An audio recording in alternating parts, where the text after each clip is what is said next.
Well, if you're like me, you don't know very much about Japanese history and culture. I read a book in high school by an author named James Clavell called Shogun, which was really, really fascinating. But after that, the extent of my knowledge of Japanese history and culture becomes very limited. I expect many of you are in the same boat.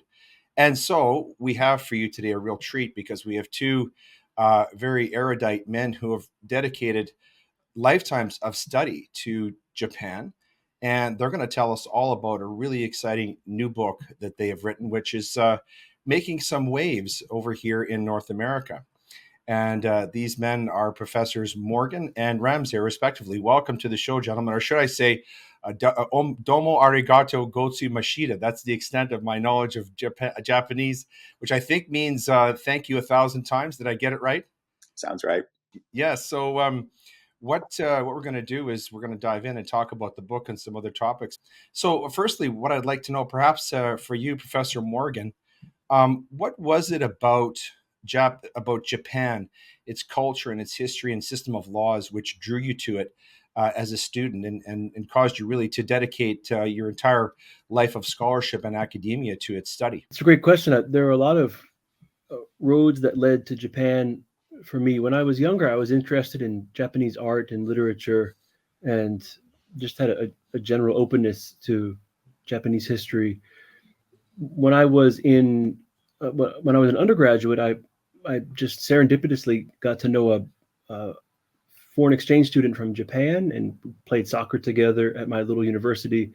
And when he went back, I visited his family for a month in a small town in Japan, and that was it for me. I just knew that I would spend the rest of my life studying Japan. What got me involved in Japanese law was my co-author, Mark Ramseyer, and he's the doyen of Japanese legal studies in the English-speaking world. And I'd read all of his books, and I mean, everybody knows who Mark Ramseyer is, and just reading his clarity of thought in his arguments was what drew me to Japanese law in particular. Mm-hmm. Mm-hmm. Professor Ramser, obviously, you have a very deep history in Japan, but also in American academia.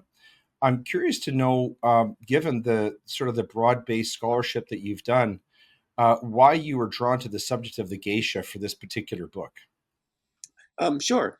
Um, I do. I teach at a law school, and one of the things that interests me has always been odd contracts that are structured in an unusual way. And a couple decades ago, one of the things that interested me had to do with the contracts under which the licensed prostitutes in Tokyo worked before the war. It's terrible work. It's rotten work. But it's precisely because it's so dangerous and awful, it pays well, Mm-hmm. particularly if you're unskilled, uneducated, a woman in the pre-war period. So I thought this was interesting. Mm-hmm. That was a while back. And in doing some other work, I ran across literature on the prostitutes who worked in brothels next to the Japanese Army's bases in the late 30s and 1940s during World War II. This one seemed a very simple, fairly straightforward point that I thought had some modest interest. So I wrote a short article. And it That's turned out to be quite controversial, though, didn't it? Boy, did it ever! Yeah. Were you shocked by that? Oh, completely taken off guard. Yeah. I mean, it was brutal.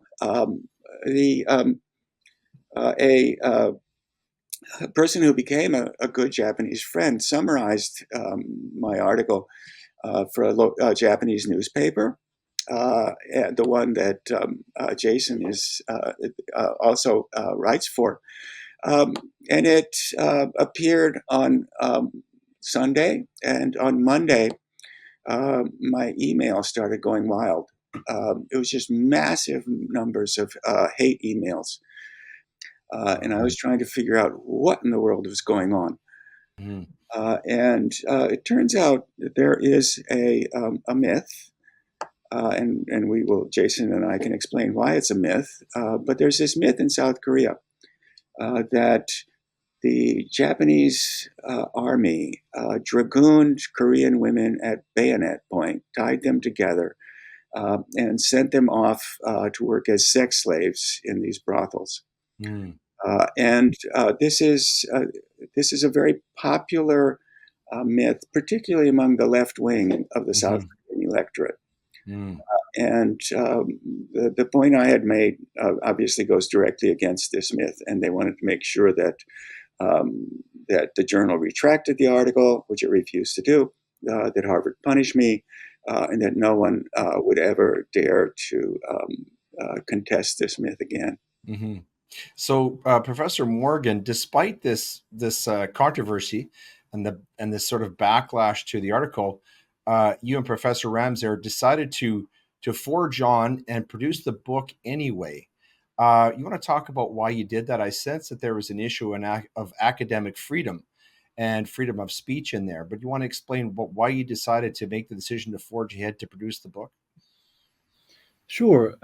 Academic freedom, freedom of speech, those are central to the project on which we embarked. But for me, it goes a little bit deeper. I went into graduate school knowing that I had very different opinions than probably most people who were there. And that's what one of the things that drew me to academia is I wanted to have debates. I wanted to know what other people Mm. thought. I wanted to range as widely as I could. I like ideas, and so I wanted to hear different ideas. I mean, I had conversations with Marxists and socialists and Maoists and libertarians. I mean, the whole 9 yards. And so I thought that was central to not just academia, but just to human endeavor. That people have different ideas, and you want to know what they say. And other people never backed down from what they said, and I thought, well, I don't see any need to back down on my end either. I'm just one person saying something. I mean, everyone, ostensibly has the right to say what they like, and that's what makes it interesting. But as I went through graduate school, I very quickly realized that that's not the case, and there's pretty much one opinion that you can have, and everyone else is shunned or exiled. And I just thought that was morally wrong. It goes for me beyond freedom of speech. It's just not morally right to cancel people. Mhm. It's not about Mhm. the abstract principle of freedom of speech, but it's about the human element that people have their own ideas and they shouldn't be punished for not engaging in groupthink. I Mhm. thought Mhm. I thought we were celebrating diversity here, and it turns out that we're not at all.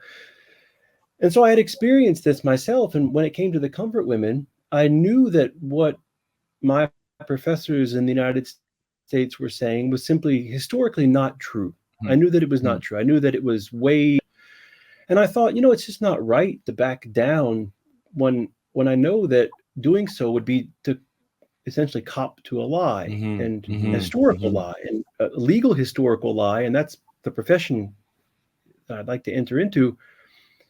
So it was a mix of principle in one sense, but also, just personally, I didn't think that it was the right thing to do Mhm. to back Mhm. down. Mhm. And I Mhm. suspect that my co-author had the same basic ideas that, look, if you're wrong, say you're sorry, and it's over. But if you're not wrong and you hastily apologize just to get the mob off your back, that's you have done something wrong. That was my basic view.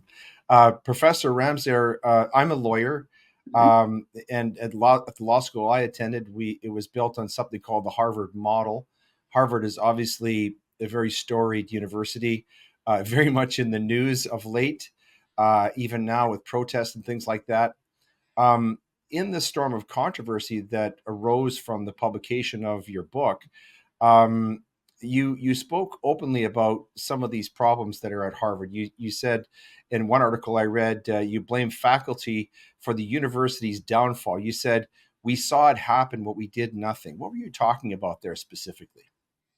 Um, the I'm an old man, so I've been for Old wise man. old anyway. So I've been teaching since the mid '80s, I guess, 40 years now. Hmm. Um, and we used to, when I started, we disagreed. But then we ate lunch together. But basically, politics had nothing to do with friendship, or very little. That has broken down, and it's broken down in the last 2 decades, but particularly in the last decade. Hmm. It was Harvard, sort of the sense of camaraderie and working together and tolerance and so forth, broke down at the same time that what we call the legacy media Hmm. sort of gave up on any pretense of trying to present two sides. I had questioned something that was very important to them, so it was important that I be shut down, that what I wrote be retracted, that anybody else who tried to say the same thing as me, as both a Korean and a Japanese scholar, Japanese American scholar, did during this period, those were censored under pressure from the humanities crowd, and we let it happen at Harvard in the sense that we all of us noticed this was going on, but we didn't stop it. Hmm. It's had far-reaching implications for students as well, in that it's become apparently something of an unsafe place, for example, for Jewish students on campus. This must be something that is lamentable to you, having been at Harvard for so long and seen it sort of transition from a different type of place than it is now. Oh, it's yes. The anti-Semitism is just it's bizarre. Hmm. Uh, I mean, at one level, while I've been here, the um, a couple of the presidents have been Jewish. The law school deans have been Jewish. A large fraction of my colleagues are Jewish, and um, so anti-Semitism wasn't an issue. I mean, Hmm. I didn't know whether somebody was Jewish or not. I didn't know who was Christian or not, except to the extent that somebody decides to talk about it. Hmm. Hmm. And then Hamas went wild. This bizarre massacre seen last fall, and people started coming out of the woodwork. First, they were sort of tentative at first, as supporting what Hamas was doing. Israel tried to react, um, and wow, I mean, it's just frankly, I'm not saying anything here because I don't know what to say. Yeah. Yeah. It's so outrageous. But Hmm. yes, Jewish students feel unsafe, and not without reason.